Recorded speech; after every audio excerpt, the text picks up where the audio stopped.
Chit Ananda. That is the Sanskrit for, it's not a deity, it's not a mantra, it's not the name of anything holy in this philosophical tradition of Vedanta. It is a pointer to what is. Sat Chit Ananda, which means truth, consciousness, bliss, or existence, consciousness, bliss. Sat could mean truth, or it could mean existence.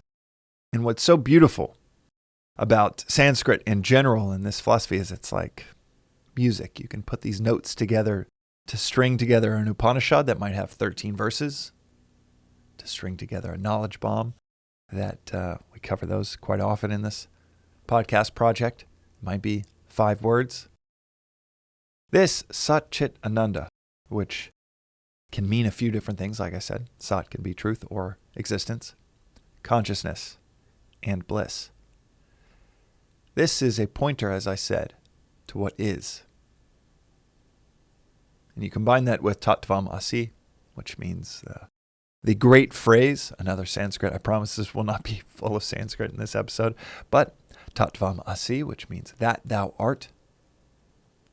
Sat Chit Ananda. Basically the two, the left foot and right foot foundations, linguistic foundations of this philosophy. You are it, and what you are is existence, consciousness, bliss. It's not that there are 3 things that rest at the seat of who we truly are, but it is all 3 indivisible, are truly one. And we use 3 words because language is limited. It's a linguistic limitation that we have to use multiple words to point to the same thing. You could use nirvana, you could use enlightenment, moksha, liberation, self-realization. You could use all of these limited linguistic pointers. Today's episode is on one of the most profound Vedantic phrases, Sat Chit Ananda, that I don't think I've actually covered before in an episode. Saying that what reality is, and Tattvam Asi, what you are. Take it or leave it. It's not selling anything. It's just describing like a weather person describes the weather. That the conditions are out there are this, this, this. And the conditions of reality. What reality is. Because it's technically speaking conditionless. It's existence itself. Consciousness or awareness itself. Truth itself. Bliss. Not a sense of pleasure, but unending peace itself. A phrase that came up recently in an episode, I think it was 2 or 3 episodes ago, where I mentioned in the 18th chapter of the Gita, there's this theme of surrender to a duty-bound existence and immediate peace follows. Surrender to a duty-bound existence and immediate peace follows.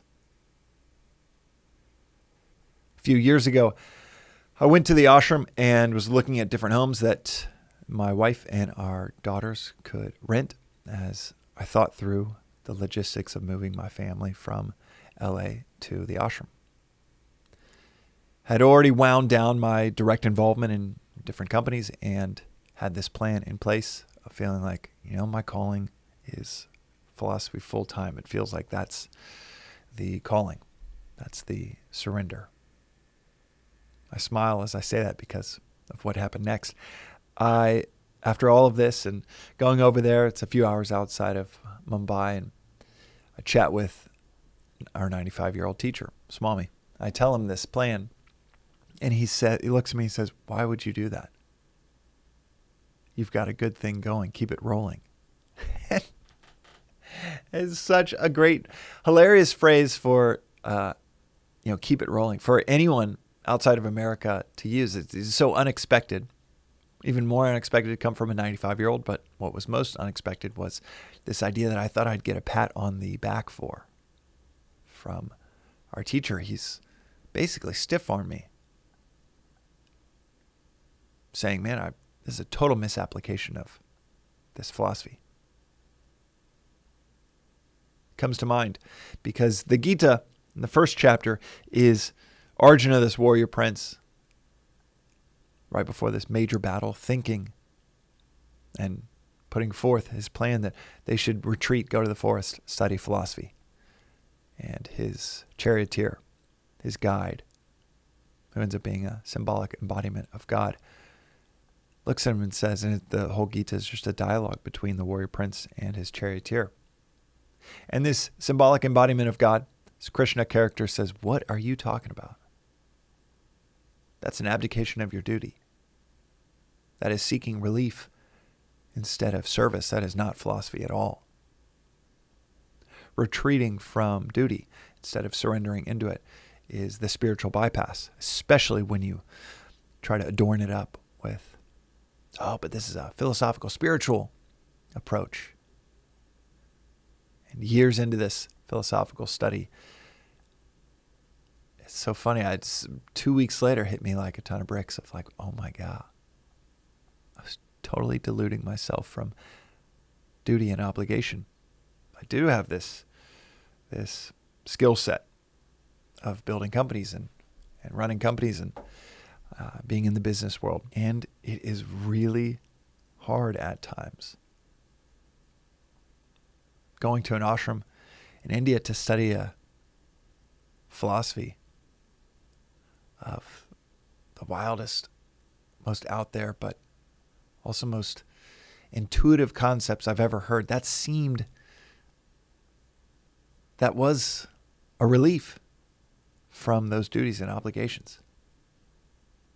So fast forward about 5 years to today, and I'm writing an email last night to my co-founder in this company, Apt, that at that time I'd heard this call of, man, you need to start a company that helps people find the careers that they are wired for, the work that they are wired for. It's a big philosophical theme within Vedanta is swadharma, it's your nature. I promise to keep the use of Sanskrit in check during this episode, but this concept of swadharma is your nature, your wiring, the work that you're wired for. Arjuna is wired to be a warrior prince. He's one of the best archers in the land. He's built to be a warrior, not to retreat into a forest, seeking relief from the mental or physical agitation of the battle at hand.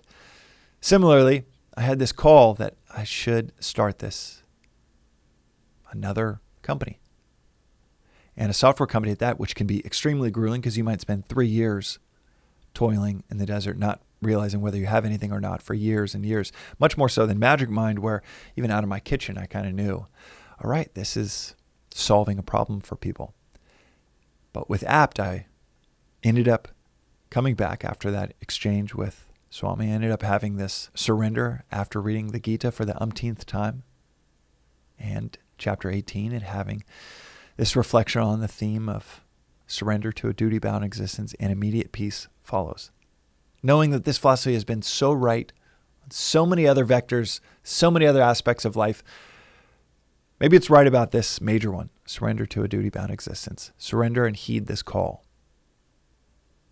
to go into this thing that seemed like it was going to be just a massive battle to build another software company when multiple, 3 daughters, multiple companies already, and yet the call was there, and finished the Gita, put it down. I still remember the table I was sitting at here in Venice, put it down, and it's like, all right, surrendering into this. Within 45 minutes, it was immediate peace. Talk about linguistic limitations. I can't even describe the peace that I felt just upon making the decision. Success or failure doesn't really matter. I'm going to do this. It's an expertise I have built. I would know how to put these things together. And a few years later, last night, I'm writing an email to my co-founder that I brought on for Apt, Tomas, who's also a listener to Daily Vedantic and the day-to-day CEO and much smarter co-founder between the two of us, in building out Apt, this AI-powered personality test and career coach. So cool. I think anybody that listens to this can use the promo code APTPRO100 to make it 100% free. All one word, APTPRO100. 100% free. Just so you know that I'm not selling anything with this reflection from today. But I'm writing him an email last night where we're talking about this app, this technology, this company, Apt, is helping people find and surrender into what they're wired for.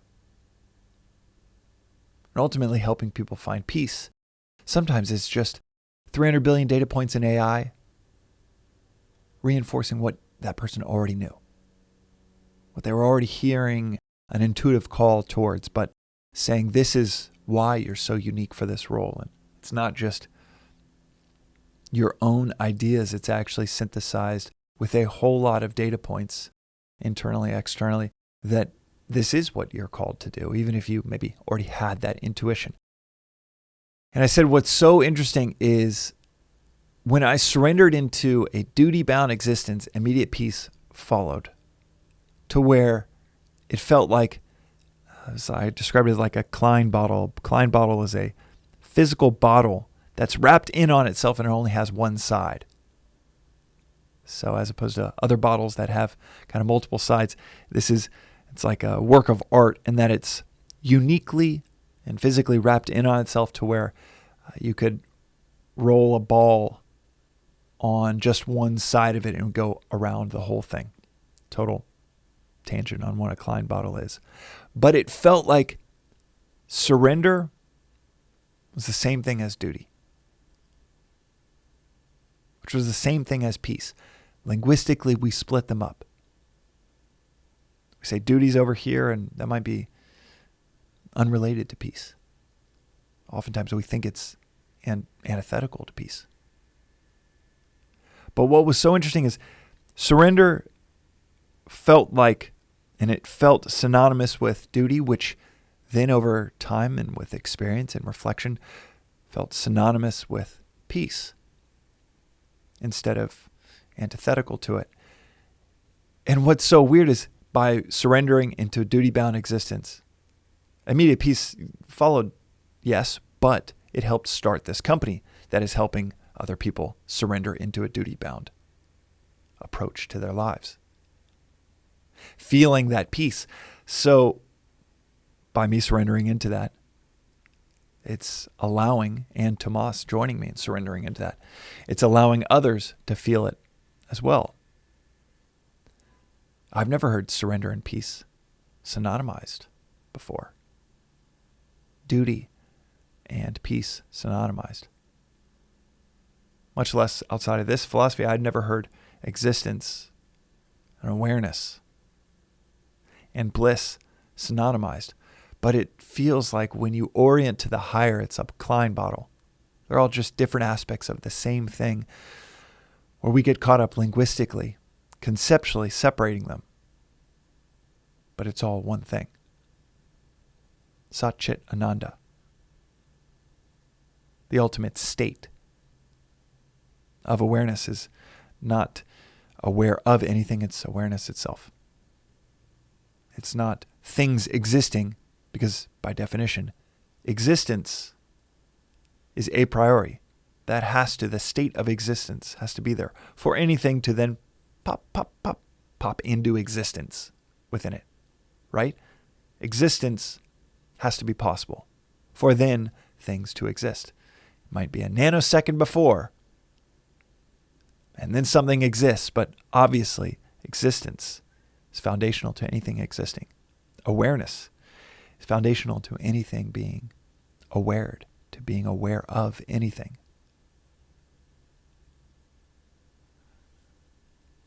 An unending peace.